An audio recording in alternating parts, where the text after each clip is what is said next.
अस्सलाम वालेकुम class, welcome to another video. Dear students, आज का जो हमारा ये वीडियो बेस करेगा ये कॉन्सेप्ट फॉर एक्सरसाइज 1.3 पर है।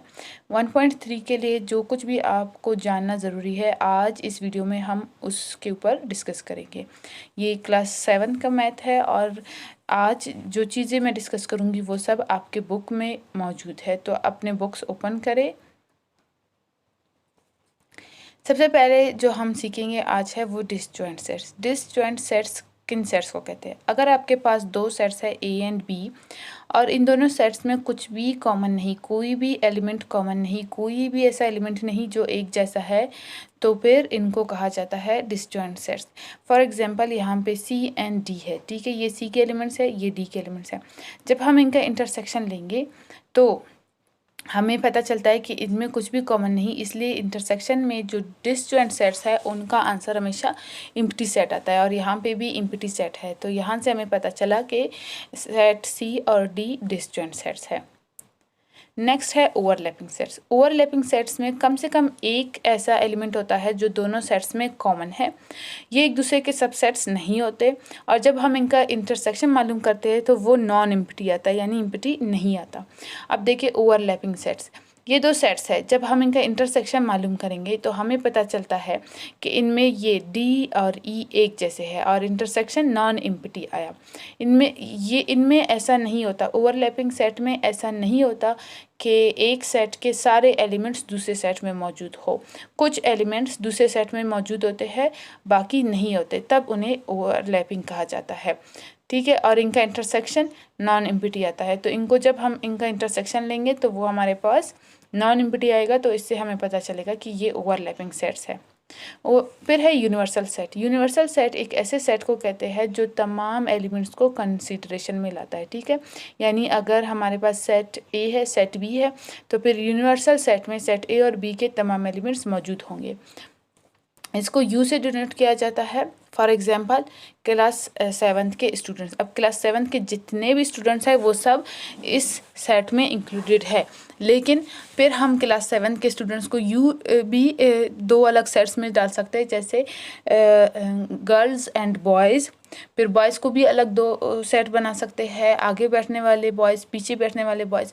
तो इस तरह से इनके फर्दर सेट होते हैं, लेकिन यूनिवर्सल सेट में सारे बच्चे आएंगे। फिर है कॉम्प्लीमेंट ऑफ सेट।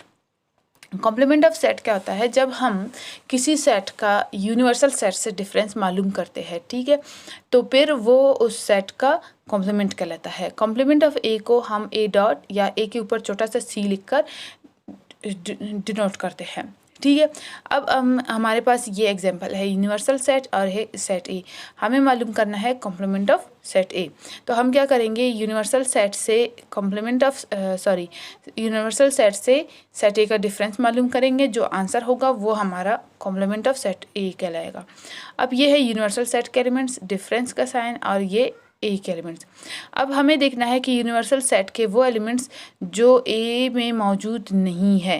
तो यूनिवर्सल सेट में 5 से लेकर 10 तक बाकी जितने भी एलिमेंट्स हैं वो ए में मौजूद नहीं, तो यही हमारे पास कॉम्प्लीमेंट ऑफ ए कहलाएगा। फिर हमारे पास आता है properties involving union of set. Union of set के दो प्रॉपर्टीज़ है, एक है कम्यूटेटिव प्रॉपर्टी, दूसरा है एसोसिएटिव प्रॉपर्टी। कम्यूटेटिव प्रॉपर्टी इस प्रॉपर्टी को कहा जाता है। इसमें इसका मकसद ये होता है कि अगर हम पहले ए के एलिमेंट्स लेके फिर यूनियन और फिर बी के एलिमेंट्स और इनका यूनियन मालूम करें, उसका आंसर इक्वल होगा अगर हम पहले बी के एलिमेंट्स लेके फिर यूनियन और फिर ए के एलिमेंट्स उसके। तो देखिए left hand side A union B, पहले ए के एलिमेंट्स, यूनियन का साइन, फिर बी के एलिमेंट्स, आंसर ये आ गया, ठीक है।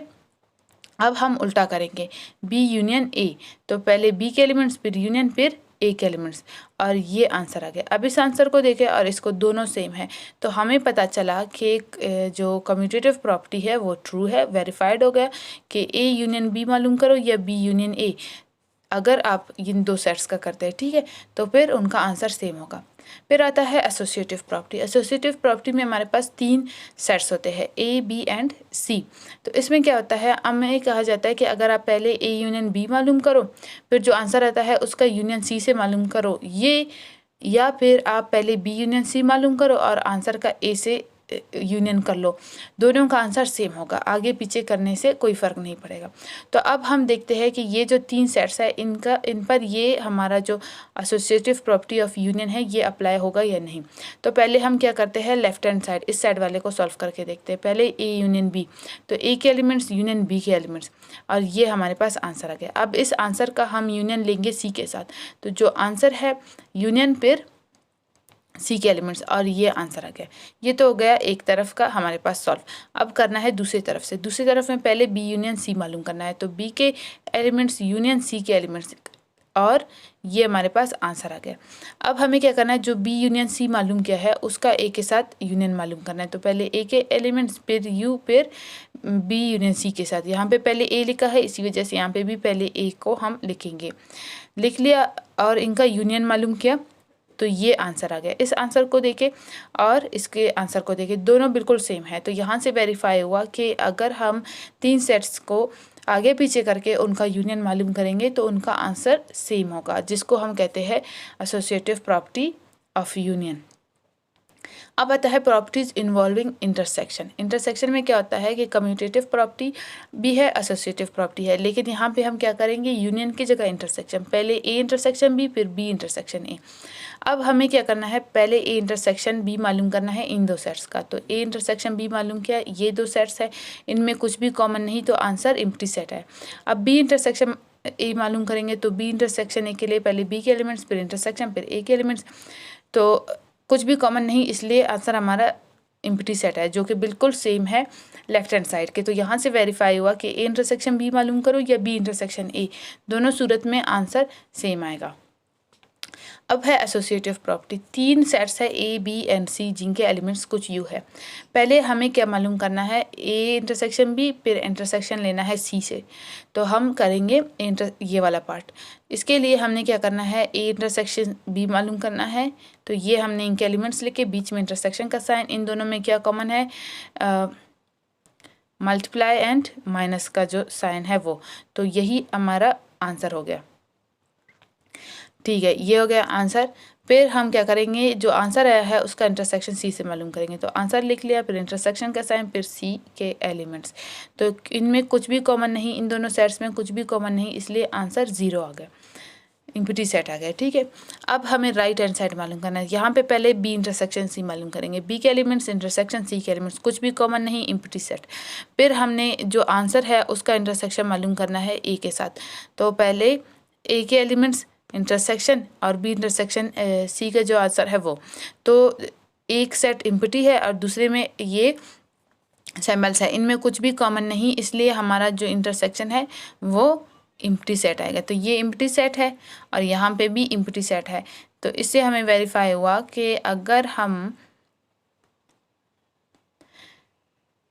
इस तरह से इंटरसेक्शन ले 3 सेट्स का या इस तरह से इंटरसेक्शन ले, दोनों का आंसर सेम है, और इसे कहते हैं एसोसिएटिव प्रॉपर्टी ऑफ इंटरसेक्शन। फिर प्रॉपर्टी ऑफ डिफरेंस आता है। ठीक है, ये क्या कहते हैं कि अगर आपके पास 2 सेट्स है ए एंड बी, अगर आप पहले ए का बी से डिफरेंस मालूम करोगे और फिर बी का ए से डिफरेंस, तो इन दोनों का आंसर कभी भी सेम नहीं होगा, ये कभी भी एक दूसरे के इक्वल नहीं है। तो इस प्रॉपर्टी को मालूम करने के लिए हम क्या करते हैं, पहले ए डिफरेंस बी मालूम करते हैं। 2 सेट्स है ए एंड बी, ए लिख लिया, फिर डिफरेंस का साइन, फिर बी लिख लिया। अब ए के वो एलिमेंट्स जो बी में मौजूद नहीं, वो क्या है 1 2 3, तो ये हो गया ए डिफरेंस बी का आंसर। फिर हम करते हैं बी डिफरेंस ए मालूम, बी के एलिमेंट्स फिर डिफरेंस फिर ए के एलिमेंट्स। तो बी के वो एलिमेंट्स जो ए में मौजूद नहीं वो ये है 5 6 7 8। ठीक है, तो आंसर हमारे पास राइट हैंड साइड और लेफ्ट हैंड साइड का एक जैसा नहीं है, जिससे प्रूव हुआ कि A difference B is not equal to B difference A, और इसे कहते हैं प्रॉपर्टीज़ इन्वॉल्विंग डिफरेंस में ये हमारे पास वाहिद प्रॉपर्टी है। ठीक है, फिर आता है properties involving complement of set. ये बहुत इंपॉर्टेंट है, जो कुछ भी मैं आपको आज सिखा रही हूँ ये आपके एक्सरसाइज के लिए बहुत इंपॉर्टेंट है। तो इसमें ये 4 प्रॉपर्टीज़ है जिनके ऊपर आपके एक्सरसाइज में क्वेश्चन 6 या क्वेश्चन नंबर 7 इसी पर है। तो आपके पास 2 सेट्स है, यूनिवर्सल सेट है और ये सेट ए है। आपने प्रूव करना है फॉलोइंग प्रॉपर्टीज़। तो पहला प्रॉपर्टी है ए का ए इंटरसेक्शन कॉम्प्लीमेंट ऑफ ए, और वो कहते हैं कि इसका आंसर हमेशा 0 आएगा। तो हम पहले कॉम्प्लीमेंट ऑफ ए मालूम करेंगे। कॉम्प्लीमेंट ऑफ ए कैसे मालूम करते हैं, यूनिवर्सल सेट से सेट ए का डिफरेंस लेकर। तो यूनिवर्सल सेट के वो एलिमेंट्स जो ए में मौजूद नहीं है वो कौन से है, EFG। तो ये हमारे पास आंसर आ गया ए कॉम्प्लीमेंट का। ठीक है, ए कॉम्प्लीमेंट हमने मालूम कर लिया। अब हमें इंटरसेक्शन लेना है ए से, तो ए के एलिमेंट्स हमने यहाँ से उठा लिए, फिर इंटरसेक्शन, फिर कॉम्प्लीमेंट के एलिमेंट्स हमने यहाँ से यहाँ पे लिख लिए। तो देखो इनमें कुछ कॉमन है, कुछ भी कॉमन है नहीं। तो जब कुछ भी कॉमन नहीं होता तो हमारा आंसर क्या होता है, एम्प्टी सेट। एम्प्टी सेट को हम इस सिंबल से भी रिप्रेजेंट करते हैं या फिर 2 ब्रैकेट्स लगा के उनके बीच में कुछ नहीं लिखते। ठीक है, तो ये हमने प्रूफ कर लिया कि ए इंटरसेक्शन ए कॉम्प्लीमेंट हमेशा एम्प्टी सेट है। अच्छा, फिर है ए कॉम्प्लीमेंट का यूनियन ए के साथ यूनिवर्सल सेट के इक्वल होगा, यानी इस सेट के इक्वल होगा। तो अब हम इसको देखते हैं कि ऐसे है या नहीं। तो पहले हमने क्या लिखना है, हमने पहले लिखना है ए कॉम्प्लीमेंट के एलिमेंट्स, जो कि ये है, फिर यूनियन का साइन, फिर ए के एलिमेंट्स।